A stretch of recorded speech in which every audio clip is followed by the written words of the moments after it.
ഇതിൽ ഇപ്പോൾ അഡ്വക്കേറ്റ് രാജീവ് പറഞ്ഞു പാരന്റിങ്ങിൻ്റെതായ കുടുംബ പശ്ചാത്തലത്തിൻ്റെതായ ഒരു വലിയ സ്വാധീന ശക്തി കൂടി വേണം കുഞ്ഞുങ്ങൾക്ക് എന്നുള്ളത്.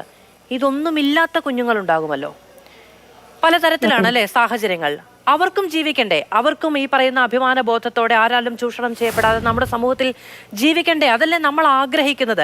എനിക്ക് സമൂഹത്തിലുള്ള ഒരു വിശ്വാസം തന്നെ നഷ്ടപ്പെടുന്ന ഒരു സാഹചര്യം നമുക്കുണ്ടായി പോവുകയാണ്. നമ്മുടെ ചുറ്റുമുള്ള നമ്മൾ കാണുമ്പോൾ ചിരിക്കുന്ന പല കുടുംബങ്ങളുടെ നാഥന്മാരായിരിക്കുന്ന അവിടെയുള്ള പെൺകുഞ്ഞുങ്ങളും അവിടെയുള്ള സ്ത്രീകളും അവിടെയുള്ള ചെറിയ ആൺകുട്ടികളുമൊക്കെ അവരവരുടെ രക്ഷകരാണ് എന്ന് വിശ്വസിച്ച് നിൽക്കുന്ന, അല്ലെങ്കിൽ അമ്മമാർ അവരുടെ വളർന്നു വരുന്ന കുഞ്ഞുങ്ങൾ അവർക്ക് താങ്ങാകുമെന്ന് വിചാരിക്കുന്ന ആളുകളാണ് മറ്റൊരു പെൺകുട്ടിയോട് ഇക്കണ്ട ക്രൂരതകൾ ഈ വർഷക്കാലയളവിനുള്ളിൽ ചെയ്തു കൂട്ടിയത് എന്ന് പറയുമ്പോൾ ഇത് എന്ത് തരം സമൂഹമാണ്?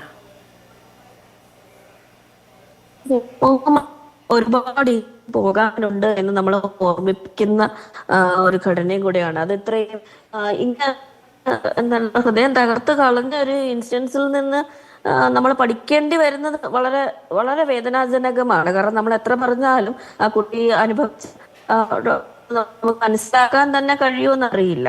നമ്മളിവിടെ പാരന്റിങ്ങിന്റെ കാര്യം പറയുകയുണ്ടായി. ഈ പാരന്റിങ്ങിന്റെ കാര്യം പലപ്പോഴും ആൾക്കാർ വിചാരിക്കുന്നത് വിക്ടിമിന്റെ പാരന്റ്സിനെയാണ് പലപ്പോഴും ആൾക്കാർ ഉറ്റുനോക്കുന്നത്. അവരിൽ എന്തോ ഒരു കുറവുണ്ട്, പ്രതിശീലത്തെ കുഞ്ഞുങ്ങളെ വളർത്തി, അല്ലെങ്കിൽ എന്താണ് ലൈംഗിക ചൂഷണം എന്ന് ഉള്ള രീതിയിൽ അവരെ മനസ്സിലാക്കാത്ത രീതിയിൽ വളർത്തി അതിലേക്ക് വരുന്നതിന് മുമ്പേ തന്നെ നമ്മൾ ഈ പാരന്റിങ്ങിന്റെ പ്രോബ്ലം എന്ന് പറയുന്നത് ഈ പെർവേർട്സ് ആയിട്ടുള്ള ഈ മനുഷ്യർ, അല്ലെങ്കിൽ ലൈംഗിക ചൂഷണത്തിൽ ഏർപ്പെട്ട മനുഷ്യരുടെ പാരന്റ്സിനെയാണ് ആക്ച്വലി പറയേണ്ടത്. അവരെ കൃത്യമായിട്ട് വളർത്തിയിരുന്നെങ്കിൽ ആ ഒരു ആൺകൂട്ടത്തിനെ വളരെ കൃത്യമായിട്ട് സ്ത്രീയെ ബഹുമാനിക്കാനും അവളുടെ സ്വന്തം ശരീരത്തെയും അവളുടെ ശരീരത്തിനെയും ബഹുമാനിക്കാനുള്ള രീതിയിൽ വളർത്തിയിരുന്നെങ്കിൽ, കറക്റ്റ് സെക്സ് എഡ്യൂക്കേഷനോടെ വളർത്തിയിരുന്നെങ്കിൽ ഇങ്ങനെ നരാധപന്മാർ നമ്മുടെ ഇടയിൽ ഉണ്ടാകില്ലായിരുന്നു. അവിടെയാണ് പാരന്റിങ്ങിന്റെ പ്രോബ്ലം എന്ന് നമ്മൾ മനസ്സിലാക്കേണ്ടത്. അല്ലാതെ എപ്പോഴും നമ്മൾ പെൺകുട്ടികളെ സംരക്ഷിച്ച് വളർത്തണം എന്നുള്ളൊരു ലോജിക്കിലേക്കല്ല പോകേണ്ടത്. എൻ്റെ വലിയൊരു ഉത്കണ്ഠ ഇതാണ്. ഒന്ന്, നമ്മൾ ഈ മിഡിൽ ക്ലാസ് പാരന്റിങ് എന്നുള്ള ഒരു പാരന്റിങ്ങിൽ മാത്രമാണ് നമ്മൾ വീണ്ടും വീണ്ടും ഊന്നൽ കൊടുക്കുന്നത്. നമ്മുടെ സ്കൂൾ സിസ്റ്റത്തിലാണെങ്കിലും ശരി, നമ്മുടെ പൊതുബോധത്തിലാണെങ്കിലും ശരി, നമ്മൾ ഇതുപോലത്തുള്ള ചർച്ചകളിലാണെങ്കിലും ശരി, നമ്മൾ പലപ്പോഴും ഈ മധ്യവർഗ മനുഷ്യർ പാരന്റ് ചെയ്യുന്ന ആ ഒരു രീതിയിൽ ഒരിക്കലും ഒരു ഒരു പാവപ്പെട്ട അല്ലെങ്കിൽ സാമ്പത്തികമായിട്ട് പിന്നോക്കം നിൽക്കുന്ന ഒരു സെറ്റ് ഓഫ് മനുഷ്യർക്ക് കഴിയില്ല. അവർക്ക് രാവിലെ 6 മണിക്ക് ജോലിക്ക് പോയിട്ട് രാത്രി 9 മണിക്ക് തിരിച്ചു വരുന്ന പാരന്റ്സ് ഉണ്ട്. ഇവർ കുട്ടികളോട് ചെലവഴിക്കാൻ കിട്ടുന്ന വളരെ തുച്ഛമായിട്ടുള്ള സമയമായിരിക്കും. അല്ലെങ്കിൽ അവിടെ പാരന്റിങ് സ്കിൽ എന്ന് പറയുന്നത് ആ കുട്ടിക്ക് ഭക്ഷണം കൊടുക്കുന്ന, അല്ലെങ്കിൽ ആ കുട്ടിക്ക് ആവശ്യമുള്ള കാര്യങ്ങൾ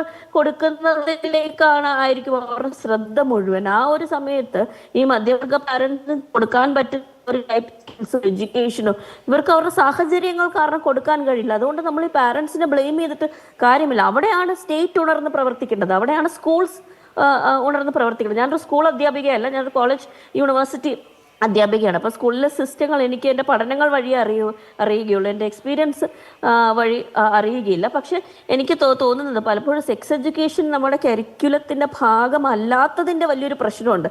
പലപ്പോഴും നമ്മുടെ പെൺകുട്ടികളെ നമ്മൾ വളരെ ഇന്നസെൻ്റ് ആയിട്ടാണ് വളർത്തുന്നത്. അതുകൊണ്ട് തന്നെ അവർക്ക് പലപ്പോഴും ഒരു ലൈംഗികാക്രമണം വന്നു കഴിഞ്ഞാൽ അത് പറയാനുള്ള വാക്കുകൾ പോലും, ഒരു വൊക്കാബുലറി ഉണ്ടല്ലോ, എന്നെ ബാഡ് ടച്ചിൻ്റെ അല്ലെങ്കിൽ ഇങ്ങനെയൊക്കെ നടന്നു എന്ന് പറയാനുള്ള വൊക്കാബുലറി, അതെന്തോ ഭയങ്കര അശ്ലീലം പോലെ ആ ഒരു ബോധമാണ് പലപ്പോഴും നമ്മുടെ കുഞ്ഞുങ്ങൾ വളർത്തിയെടുക്കുന്നത്. അപ്പം ഇതിനിവരെ എക്യുപ്പ് ചെയ്യണമെങ്കിൽ പല ഘട്ടങ്ങളിലായി, പർട്ടിക്കുലർലി നമ്മളൊരു 13-14 ഏജൊക്കെ 13-14 വയസ്സൊക്കെ എത്തിക്കഴിയുന്ന ആൺകുഞ്ഞുങ്ങൾക്കും പെൺകുഞ്ഞുങ്ങൾക്കും സ്കൂൾ തലത്തിൽ തന്നെ കൃത്യമായിട്ട് സെക്സ് എഡ്യൂക്കേഷൻ കൊടുക്കണം. കാരണം നമ്മളെപ്പോഴും പ്രോഗ്രസീവായിട്ടൊരു സമൂഹമായിട്ട് നമ്മളെ തന്നെ കാണുന്നതാണ്. ഇത്രയും എഡ്യൂക്കേഷനുള്ള ലിറ്ററസി ഇത്ര അധികമുള്ളൊരു സമൂഹമായിട്ടാണ് നമ്മളെ തന്നെ കാണുന്നത്.